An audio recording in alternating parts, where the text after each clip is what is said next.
Hello, everyone. Welcome to the Backmarkers F1 Show podcast. This is episode number 110. Today, we're going to be recapping the Styrian Grand Prix, which just took place this past weekend, and also looking ahead to the second part of the Austrian doubleheader, which is coming this weekend. I'm your host, Chris Cato. I'm going to be joined by Tyler and Shaker in just a moment. But of course, just a quick message from our sponsors before we get the podcast started. Support for the Backmarkers F1 Show is brought to you by our friends at Manscaped, who is the best in men's below-the-waist grooming, champions of the world. Manscaped offers precision-engineered tools for your family jewels. Manscaped just launched their 4th-generation trimmer, the Lawnmower 4.0. You can join over 2 million men worldwide who trust Manscaped with this exclusive offer just for you guys, Backmarkers F1 Show subscribers. You can get 20% off and free worldwide shipping when you use the discount code BMF1Show at manscaped.com. And you've heard us ranting and raving about this razor the past couple weeks because the craftsmanship and the details on this trimmer is just absolutely exceptional. And one of the best things that we found about it so far is the little LED light that you get so you can never miss a spot, and also the wireless charging system, which helps the battery last longer. And of course, this being a Formula One podcast, Shaker, Tyler, you guys know it's all about being as aerodynamically efficient as possible, and Manscaped will help you do just that. So check out the discount code in the description below and also the pinned comment. Use it, BMF1Show at manscaped.com for 20% off and free worldwide shipping. And trust Manscaped for the best below-the-waist men's grooming tools in the world. So thank you very much to Manscaped for that offer for our viewers. And also our longtime sponsor, the GPBox.com. We've got a bunch of discount codes in the description found in the video or in the podcast app down below. You can check out their website, the GPBox.com. They've recently done some very nice renovations to it, and you can find a bunch of really great motorsport art, phone cases, memorabilia, even some really cool F1 used car parts that you're really going to enjoy. So check out the GPBox.com and go to the video description or podcast app description below for some discounts, and you can use it there. Okay, so now that we got all the sponsorship out of the way, probably one of the most latest podcasts that we've done in the history of the Backmarkers F1 Show here. We are recording this on a late Tuesday evening, and I'm going to bring in my two co-hosts joining me here tonight, Tyler McDonald and Shaker Barty. Tyler, fresh off of a long shift at work, thanks for joining the program. Oh, thanks for having me. Another fantastic weekend of Formula One racing, and it's nice to be back on the podcast for another episode. We won't miss one, doesn't matter how late we are. We will not miss one, that's for sure. Absolutely. The show must go on, as they say. And the show must go on. Still from Sudbury, Ontario, is Shaker Barty, man. How's it going? Good. And, just finished working on a movie set, and now I'm here. It's like the movie never ends, man. Still recording. Our whole lives are a movie. This is true. Yeah, well, appreciate having you guys here tonight. Going to be a shorter episode, I think, just because probably one of the more straightforward races, I would say, of the 2021 F1 World Championship was this Styrian Grand Prix. And toward the end, we're going to take a little bit of a time and also look ahead to the Austrian Grand Prix. Not much changing with the exception of the tire allocation for this weekend, but we're going to talk about it nonetheless. So let's get right into the business end of the Styrian Grand Prix. And this was a history-making race in many ways because it was Red Bull's 4th straight victory, and that has never happened before in this turbo hybrid era. It's been quite a long time since we've seen another team win 4 races in a row. Ferrari couldn't do it in 2017, 2018, but Red Bull has done it. 4 in a row, Max Verstappen, an absolute clinical victory, lights to flag, pole position. Unfortunately, couldn't get the fastest lap, but Tyler, let's just start with you. I mean, what did you think overall of that Styrian Grand Prix and basically Red Bull's dominant victory at home at Spielberg? I think it was a gut punch to Mercedes and their championship hopes. It really was dominating, like you said. And you could take a positive that Mercedes, if you're Mercedes, that they got 2 out of the 3 podium positions. Perez couldn't catch Bottas at the end, but there was no stopping Max Verstappen all weekend. And Lewis tried his best, couldn't get up there. Valtteri had some good pace as well all weekend. Tough to see it with his three-place grid penalty for spinning in the pit lane. And then I know, Chris, you made a video about that earlier on in the week, so make sure people go check out that video for Chris's points on that whole debacle that happened. Great video, by the way, Chris. Thank you. Yeah, it's just a tough one for Mercedes to take, I think, because it really showed how good that Red Bull car is going to be around these, medium to high downforce circuits. And it's almost going to be copy paste, I would think, for next weekend, barring a reliability issue. I don't know what you can change in 4 days before the Thursday or before Friday practice to be able to try and come back and beat Max, because it's not like it was a close race, could have gone either way. I mean, it looked like Max was pretty comfortable for all 71 laps of that Styrian Grand Prix. Yeah, like you guys said, it was a pretty straightforward race overall. Like we say about Lewis, very classy drive from start to finish. Had held pole the entire way. Great team drive in the end from Red Bull as well, with Sergio almost getting that third place podium. If he had maybe one more lap, he could have done it. I think it was just a great overall drive from Red Bull. Great team placements, like I've already mentioned. So yeah, it's just up from Red Bull from here on. And like you said, there's nothing that any other team can do in the coming up next week in the Austrian Grand Prix, unless we see some big power upgrades from Mercedes, which haven't been announced yet, so we can't really comment on those yet. In the end, it's the exact opposite of what Red Bull have been experiencing the last few years with Mercedes. They're faster down the line, faster on the straights, on the corners. The Mercedes have more of an advantage now where Red Bull did, but it's really those straights where Red Bull has made up that deficit from last year.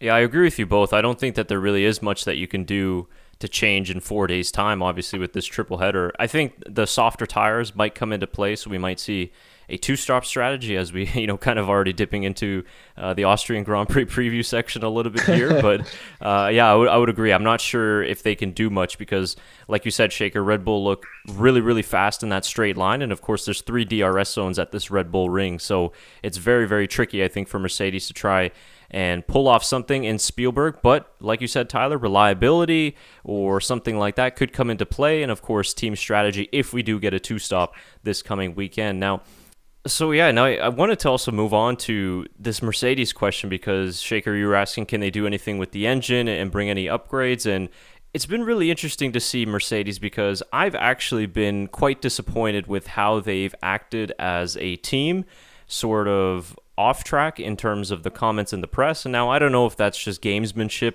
or just, that type of things, but I've kind of been pretty disappointed with the fact that they've dominated for the last 7 years. Other teams like Red Bull and Ferrari and up and down the grid have always given credit to Mercedes for their innovations, for the incredible cars that they've produced and their successes. But now it seems like when Red Bull have designed a very fast car, and it seems like a better car at the moment than Mercedes are kind of complaining about it now, and they're on the FIA almost every week with something new. First it was the bendy wings, then it was the pit stops things that's coming in now, Tyler, that you're going to bring up a little bit later on. Now they're potentially running an illegal engine or bringing in an engine upgrade. So I may be curious to know what you guys think, but I just think Mercedes have been just way too complacent, and maybe just give credit to where credit's due, where Max Verstappen has been very, very great this season. Red Bull have put a whole lot of energy and focus, resources, and everything into this 2021 championship, and they're just doing the better job at the moment. So I think that Mercedes, Toto Wolff especially, are just kind of whining a little bit too much. Well, and I think a little bit may have to do with the whole rake scenario and how Mercedes got punished for being too good, pretty much, and try to bring the field a little bit closer with the new rake limitations, or how the aerodynamics affect the different rakes, right? So that also plays a part. I think they're kind of salty that they got directly attacked this past off season to try and slow them down a little bit. But it's gamesmanship, like you said, right? It's, they've been dominating so much, and now they all of a sudden aren't the dominant car, and that's a place they haven't been since 2013, when Red Bull were in that position. So it's been a long time since we've seen them on the back foot trying to figure out, okay, what can we do to try and salvage a turbo hybrid sweep? in this latest era. So you got to give all the credit to Red Bull, and like you said, they've given credit to Mercedes. Why can't Mercedes give credit the other way? Well, I think that will happen down the line, but we're too early in the season for them to give credit to Red Bull for having a fantastic car. I think that they're playing the gamesmanship to try and maybe turn the table a little bit more in favor of Mercedes, just to get that little extra advantage. Like you said, that first it was the bendy wings, and now of course, as we mentioned before, how fast those Red Bull pit stops are. Another 2 second pit stop, it may even sub 2 second pit stop again this weekend from Red Bull. The new pit stop regulation that we don't know a lot about yet, but it will be coming in for Hungary, that will basically make pit stops a little bit longer, so that you can relay. You have to check pretty much the wheel nut and make sure that it's on. There's a 2/10. You have to have that within 2/10 or after 2/10. It's very, very complicated. I don't know how the FIA are going to regulate it. I encourage everyone to read the new regulation to get a better understanding on it. There's no slow motion automatic replay. NASCAR has a fantastic pit stop system where automated cameras basically tell you if a crew member is over the wall too early, that's a penalty in NASCAR. If all the lug nuts aren't secured properly, that's a penalty in NASCAR, or was a penalty. It's changed since. Or if you're out too far out of the box or whatever, or your pits box, that's a penalty. And all these automated systems from NASCAR, they have a fantastic job. So maybe the FIA will implement that into F1. Maybe they'll work together. I don't know how it's going to work. I've kind of gone off topic here. And anyways, in the end, Mercedes, it's all gamesmanship to try and get a little bit of advantage, in my opinion. Yeah, and to be honest, I feel like they're just targeting specifically Red Bull because they're so close. I think we have to give credit to Honda overall as a manufacturer, because they've really stepped up their game in the AlphaTauri as well. We've seen a big step up from how their car performed last year. I think the only thing AlphaTauri really need to work out is the aero of their car, where Red Bull already had it. Red Bull had the aero, they had everything together, and it seemed like kind of last year when every team was kind of struggling with COVID, they kind of focused more in on this year. They didn't provide a lot of upgrades last year. They really zoned into the 2021 season. They kind of made it theirs. And, like I said, it's Honda overall as a manufacturer that really stepped up their game this year. With AlphaTauri, we saw Tsunoda's performance this last weekend. He did amazing. He even the week before that, he came from 20th place to, I think, almost, being close to in the top 10. I think he was like 13th or 14th or something like that. So I think overall it's Honda. It's not just specifically Red Bull, that have done it. They provided so much to both AlphaTauri and Red Bull this year. That's a really good point, Shaker, actually, because if you would give a most improved award over the turbo hybrid season, or years, it has to be Honda, like you said. It's just phenomenal. Yeah, they I don't know what they did. I know it's one of their, they're thinking of backing out of the season, backing out of F1, and then just providing, I think they have another year or something like that. Just this season. Or they're still going to be just this season, right? So it's kind of Honda's, last hurrah to show what they can, basically, before they step out of F1 again. 100%, and they've done a fantastic job. They brought that 2022 engine ahead, obviously, for this year, and they've got the power. Seems like they've got the reliability so far. So I think that's what it is. So you guys bring up excellent points there. I think Sorry, Chris. I thought you were. Yeah, go ahead. Do we know where Red Bull are getting their engines next year, or? So they've taken over the intellectual property from Honda, and I believe they're sort of doing that process on their own now to create Red Bull powertrains. I see. Okay. Yeah, which is great, because now, before they were so limited, where, Mercedes designs their engines and their aero and everything, where they were designing the aero and, all the hydraulics and stuff like that, and leaving just the engine to Honda, and having that combination of the two, I guess almost the three of them working all that out, gives so much to Red Bull.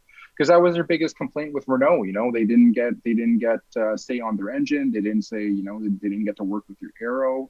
So I think it's a great way for Red Bull to kind of get a little step up. And they're probably already thinking ahead to the 2022 season with what they have. What can they improve on? So it's definitely a tricky balance, and also credit has to go to Red Bull's setup. I think that they found a sweet spot with their setup since the Spanish Grand Prix, and they're able to run a little bit less downforce and to try and maximize that straight line speed.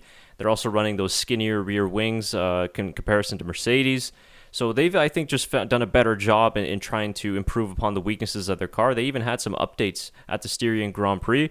Now, Mercedes post-race said that they're not really going to bring any upgrades or any extra bits to the car, but now that's been changed, obviously. So again, there's that gamesmanship that Tyler was talking about. So they're going to be bringing some updates to the car in the next couple of races before the summer break, which is to be expected, right? I mean, I don't think any of us expect Mercedes to roll over just because Red Bull won 4 races in a row.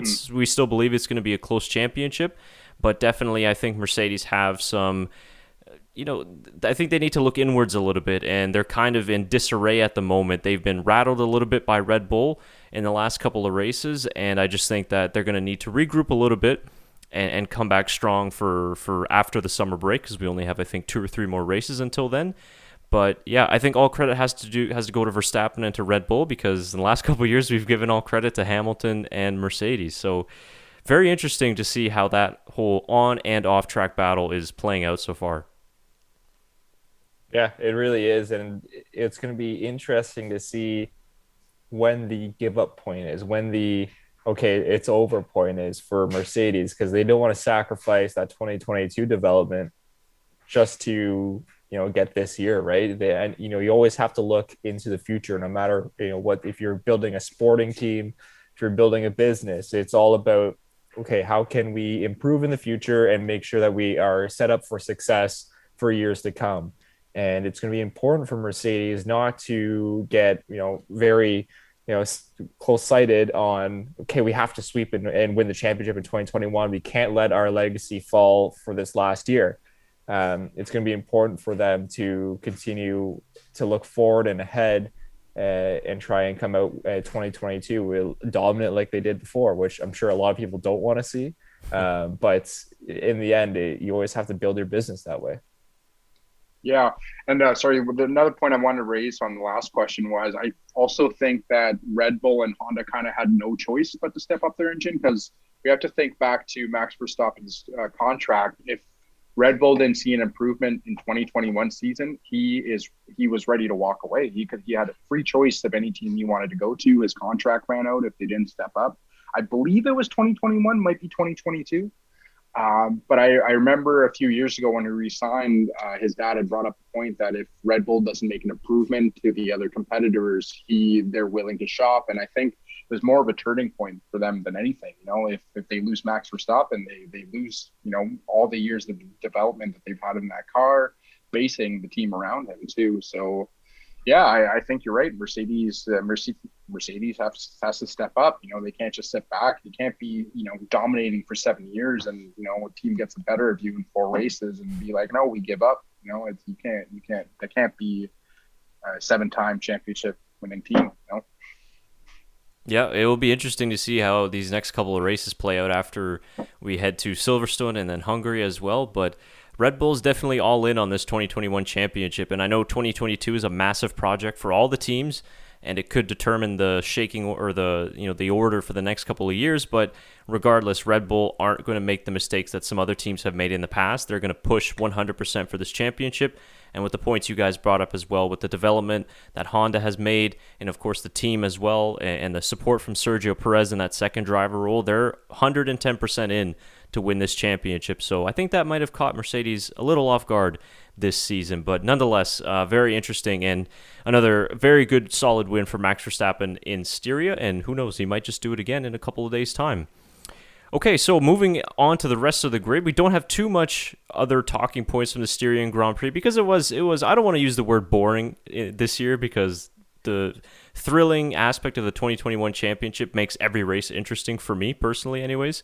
But moving on then to driver of the day, which I completely disagree with. Let me just say that off the top, because the driver of the day should not be a guy who essentially took 2 or 3 other drivers out of the race. But we are talking about Charles Leclerc, and ended up having a really good second stint to the race as well with his teammate Carlos Sainz. But it's a tricky one for Leclerc because he's still kind of making some of these clumsy errors, and even later on in the race against Kimi Räikkönen sort of made this similar error where he just cut him off a little earlier and took out parts of his front wing. But do you guys agree with him being getting driver of the day? And if not, then who would you have given it to?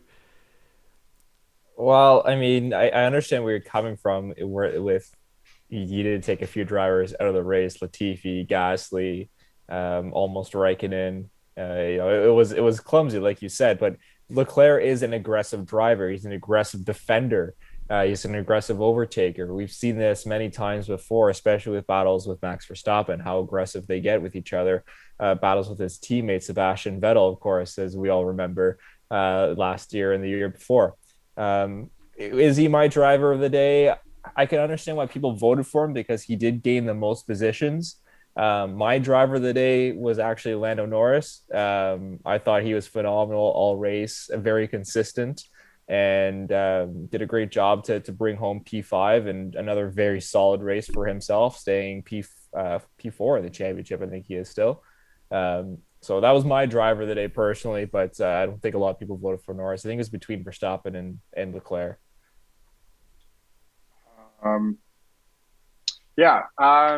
I pretty much same points as Tyler. I see where people are coming from, where voting for him as driver of the day. Like you said, he made up the most good points, recovered from his mistakes.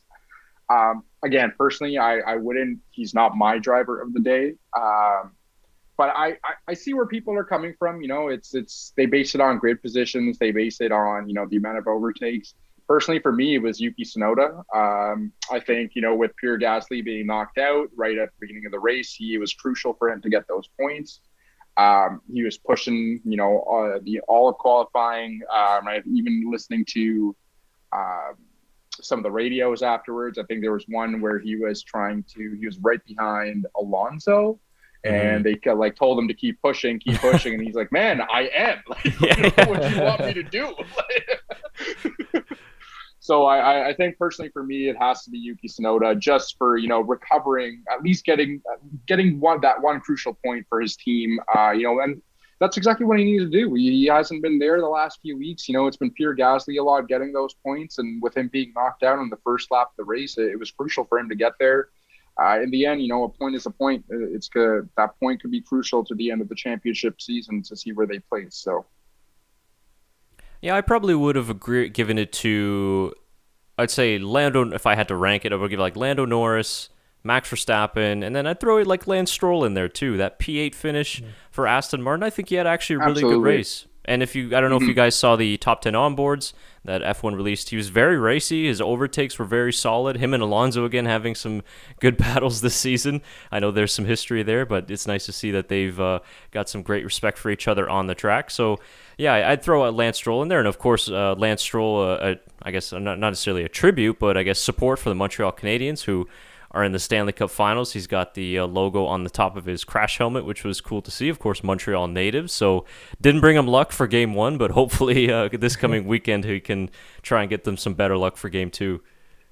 A couple of Ottawa connections there, boys, as well as we're from Ottawa. We have our own NHL team, the Ottawa Senators, just for people who don't know much about hockey. I know we have a lot of Dutch listeners. Daniel Sprong, a Dutch hockey player in the NHL.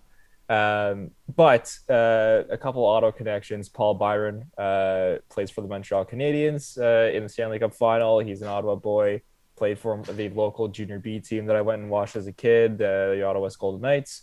And their current head coach, or interim head coach, because their coach is right now on COVID isolation. Luke Richardson is also an Ottawa boy. Played for Ottawa Golden Knights as well. Played for the Ottawa Senators. So nice to see some Ottawa connections in the Stanley Cup Finals. How great would it have been if the New York Islanders played and Pajot ended up beating the Canadiens? Yeah, that would have been interesting too. Yeah.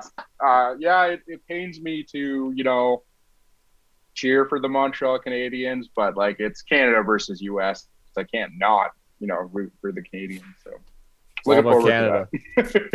All about Canada here.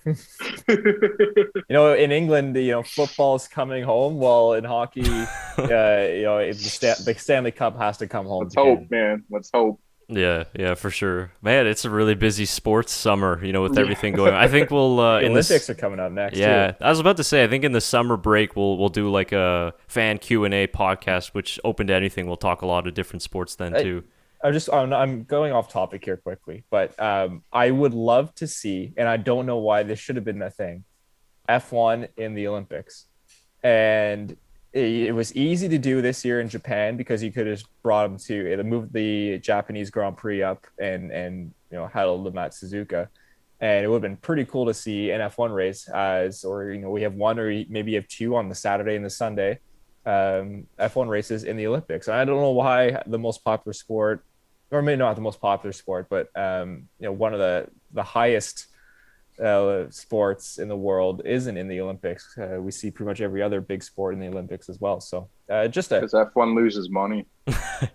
Just put them in go-karts. They probably would. No, you're right. It is all about they don't money. they don't get all their sponsors. They literally just probably put F1, and they probably can't even use Formula One. They probably have to use like some other sort of name for the Olympics. No, you're right.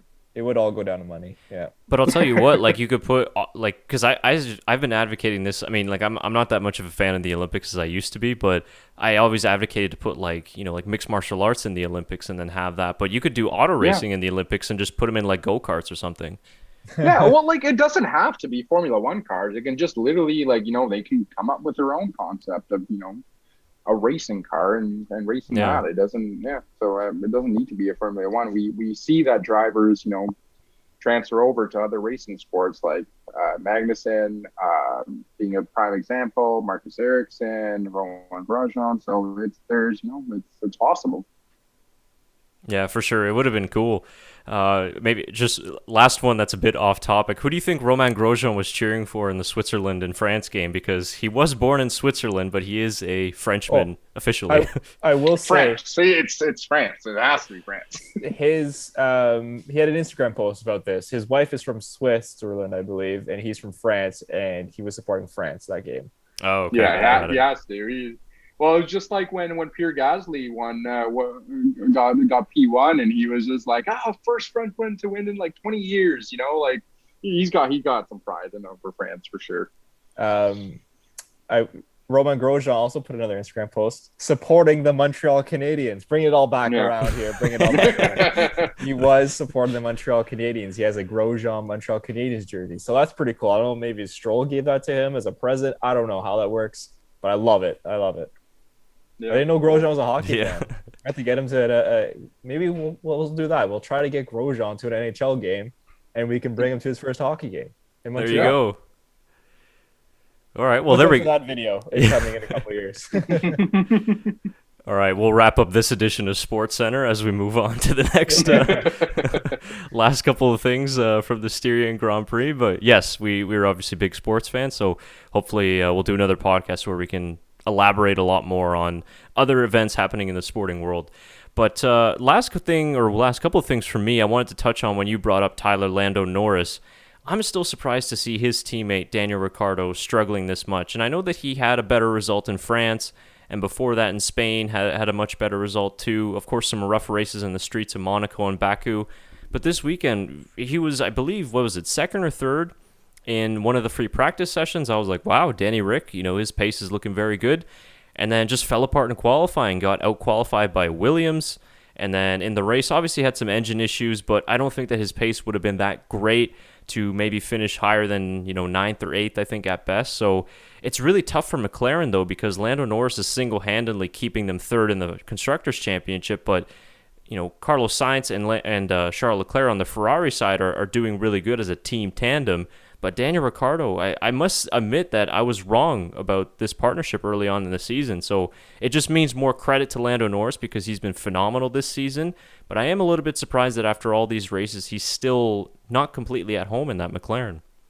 I think we have to see how he is after the summer break.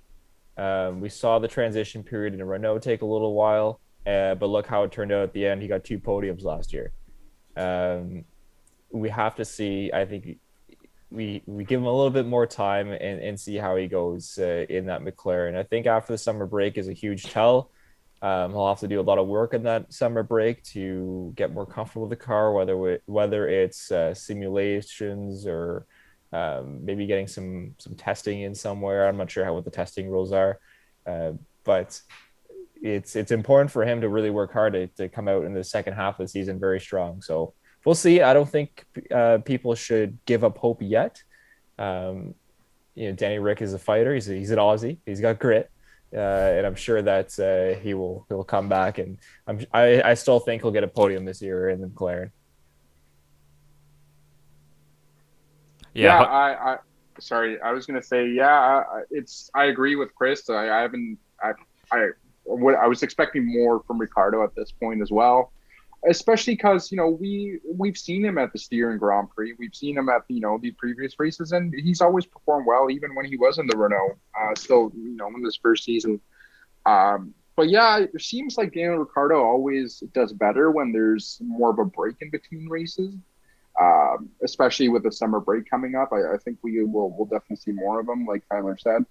But yeah, it's surprising. We were expecting the change from going from basically a Renault engine to a Renault engine to not be that big, especially because McLaren and Renault were on par basically last year. So it's surprising, but I definitely see what he's got a 3-year contract with McLaren. So I definitely see him making major improvements to that car, to that team overall. So I think we'll see more from this partnership. We can't all be Sergio Perez and Max Verstappen in their first season. So. Yeah, that's true, right? I mean, it's just a shame because the McLaren car is good this year. It's quick. And of course, Norris is showing that, but I think maybe that's just it, is that Norris has just been so good. And I noticed a big change with him this year. Maybe it's just me, but he's just a lot more serious. And not that he wasn't before, but it just seems like he's so laser focused in on this task this year at McLaren. And I think that's partly also because of Daniel Ricciardo, because of the quality that they were bringing into that McLaren team. So Norris had to step his game up. So yeah, hopefully. He even got upset when Alonso overtook him in the media pen. Oh yeah, the undercut, right? Yeah, that was a pretty quick interview too. It was a quick interview. I think Alonso did that just for jokes, but yeah.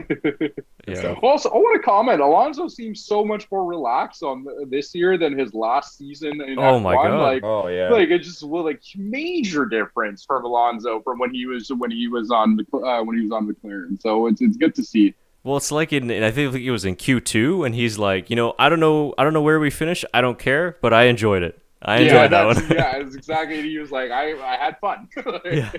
My favorite is like that. This race had at least like 3 or 4 unbelievable from Fernando. Yeah. It was like, I'm like, yes, he's back. Before we finish up, I also want to comment on George Russell's drive. I know it wasn't what he wanted, but that qualifying and what he ended up starting in P10 ended up dropping out when he was in P9. So that's great for Williams as a team overall to see those improvements. And I know it hurts for George Russell to be whenever he's having a good race, something always bad happens to him. That's very unfortunate, but I definitely see the last week we've seen Williams improve so much from the beginning of this season. So it's great to see that as well. Yeah, just touching up on that too, Shaker. I mean, how positive was George after the race too? He goes, we're in this together. It's okay. Yeah. Stuff happens. Like we'll get points next week, which I think he has a good shot at getting points. And I'm going to put it out there. I think Nicholas Latifi has a good shot at maybe snatching or at least coming close to some points next weekend too. He got taken out this last week by Leclerc, pretty much ended his race. But he had a very good qualifying lap, maybe his best qualifying we've seen out of Latifi in his F1 career so far. He was so close to getting out of Q3.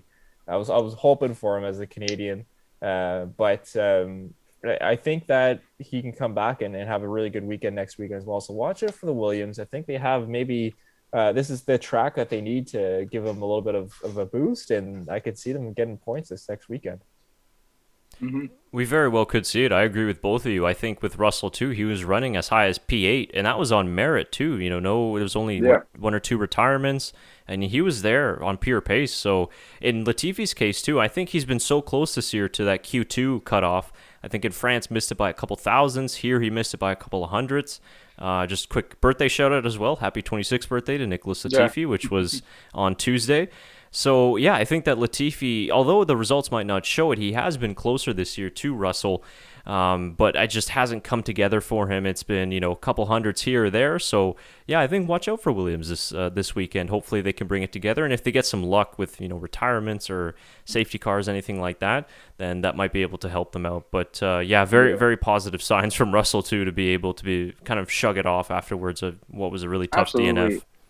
And to be 2/1000ths of a second off a Renault car in Q3, I think that's fantastic from Williams. That's major improvements from the last few years. So, yeah, definitely.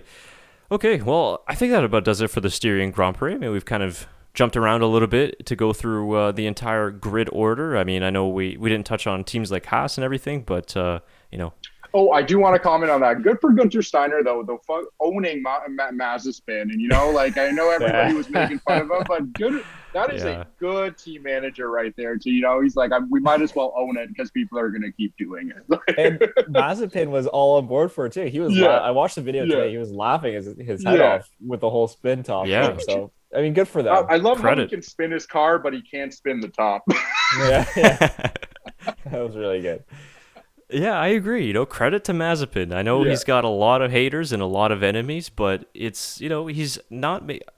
Again, we criticize some of his on-track things, but otherwise it's been pretty quiet, and no issues there. And yeah, I mean, good to see from Haas that they've made a joke about it. So I guess we're free to joke from now on about Mazepin because he's even laughing about it. Yeah. Well, let's just hope Mick gets that chair changed though, man. Yeah. That's an interesting rumor floating around, right? Mick to Alfa Romeo. Oh yeah! Did you not hear about this? Yeah. Oh, I didn't hear about. No, I'm literally talking about his chair. Apparently, you did hear about this. I did because I retweeted that. Yeah. Yeah. So apparently, Sub and Mick were talking, and not at the Styrian Grand Prix, but at the France Grand Prix. And apparently Mick was complaining about his chair, like his actual seat in his car is just like uncomfortable. It's just like sitting sideways or something. And apparently Seb went to Mick's mom and told his mom, and his mom told Gunther, he's like, you got to change out his chair. What? Yeah. It's it's adorable. I gotta say, it was adorable.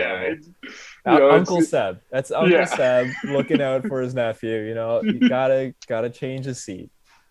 Yeah, it's just so great. The entire spin. It's like Mick's like, oh no, I don't want to tell them. They work so hard on it. I don't want to tell them. Isn't a seat fit like one of the easiest things like everyone can do? Apparently they screwed it up. I don't know what they did. Maybe their car wasn't worked out when they did the seat fitting, and like they added some parts and they changed it. But yeah, it was really surprising. I was really surprised to hear that one. Didn't Mazepin have a seat issue last race in France too?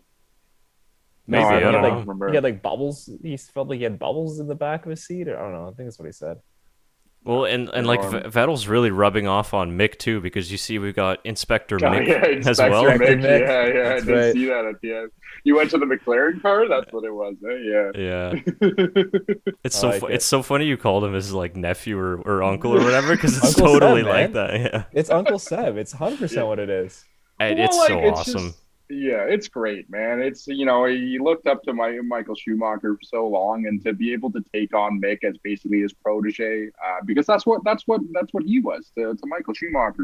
Like he was a German driver who ended up racing for Ferrari, and Mick's probably gonna end up being on the same track. Maybe not Ferrari right away, but it's really nice to see that that downplay of how they all started and where they are now. Yep, that's your wholesome content of the day for sure. So yeah, very, very cool to see. Okay, just to wrap up quickly on this episode, we look ahead then to the 2021 Austrian Grand Prix, which is in a couple of days' time. Of course, no A to Z guide for this race because it's essentially the same. So if you guys want to get to know the circuit a little bit more or the history of the Grand Prix, just check out the video that we released from the previous week. But the only comment I want to make about this race, we kind of really touched on it throughout the episode, but the only interesting thing that I'm going to be paying attention for is obviously the softer tire allocation and whether the teams will qualify, especially the top teams in Q2, on the C3 tire, because the C3 tire this week is essentially last week's medium tire, so it's a little bit complicated there. But if you remember back to last year in Silverstone, I believe the second race, we saw this in Q2 where the teams went out on that hard tire, the white sidewall tire. So it's really the only thing I'm going to look out for, and whether or not we're probably going to see, I think, some two-stop strategies here, because I don't know if that degradation is going to be low enough to be able to pull out a one-stop. Yeah. Well, yeah. Go ahead, Shaker. Go ahead.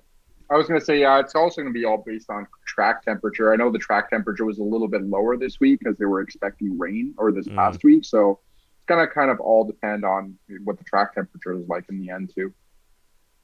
Good point. Yeah, it'll be interesting to see, because I remember last year Styrian Grand Prix, there was a lot of retirements because of reliability. But I forget if it was Styrian Grand Prix was first and Austrian Grand Prix was second, or whichever one it was.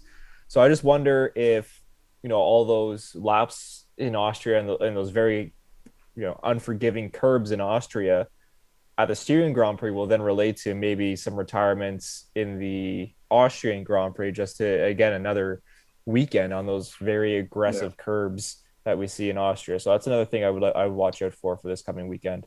Yeah, and it seemed like Max more specifically was having some issues on curb 8 or turn 8 or turn 9 where the curb is, and he was told to stay off of it at one point. So yeah, a very good point, Tyler. Yeah, of course, weather too could be a factor. I haven't checked the forecast yet. I think it's supposed to be clear, but you never know. If you guys stall for 3 seconds, I can find it for you. Oh, there you go. Yeah, so I did wanted to mention, actually, because we were discussing this off the air, we maybe just wanted to mention it now if our viewers have made it this far. I think we might be trying to do a qualifying live stream for this Saturday morning. I know, unfortunately, Tyler is working in the AM, but Shaker is available, and of course, myself as well. So if check out our Twitter at TBMF1Show, and also the community tab on our YouTube channel, and we'll post it there hopefully within the next 24 hours or so. We haven't done one in a while. Of course, we had some issues with our setup, but now we've got that fixed and sort of back to where it was before. So hopefully we can get that this Saturday. And of course, not many races left in this summer season, so we'd like to just maybe get one in there. Did you find it yet? No, it's loading. Sorry, there's an issue.